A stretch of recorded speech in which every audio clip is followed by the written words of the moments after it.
ყველაზე საშიში ამბავი, რაც აქამდე მომიყოლია. ეს ეხება რეიქს, ვისაც მსგავსი ისტორიების შიში გაქვთ, ახლა ვიასქროლეთ, ხოლო ვინც დარჩით, ყურადღებით მოისმინეთ. პატარა თემუკა საკუთარ სახლში ცხოვრობდა. ერთ ღამეს, ღამის 2 საათზე ფანჯარასთან უცნაური ხმები გაიგონა.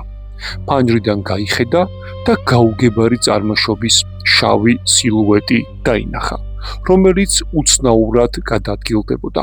თემუკას შეეშინდა, მოტრიალდა და საწოლისკენ გაემართა. თუმცა უკან დაბრუნებისას ფეხი რაღაცას წამოკრა და ხმაურმა გარეთ მყოფი არსების ყურადღება მიიპყრო. თემუკა საწოლში ჩახტა და საბანი მიიფარა. თუმცა ცოტა ხანში ფანჯარასთან ხმაური განმეორდა. ამჯერად უფრო ახლოს. თემუკამ ხელი გვერდზე გაწია და შუქის ჩაქრობა დააპირა. თუმცა უცებ ფანჯარა გაიღო და შიგნით ძალიან უცნაური, უსახო, შაუბნელი არსება შემოვიდა. დიახ, ეს იყო რეიკი, რომელზეც თემუკას არაერთხელ სმენოდა. რეიკი თემუკას წინ იდგა და მას უბრალოდ უყურებდა. უცებ ოთახში შუქი ჩაქრა, კვლავ აინთო და რეიკი გაქრა. რამდენიმე წამში ოთახში შუქი კვლავ ჩაქრა. კარები გაბრახუნდა და თემუკამ საბანი გადასწია.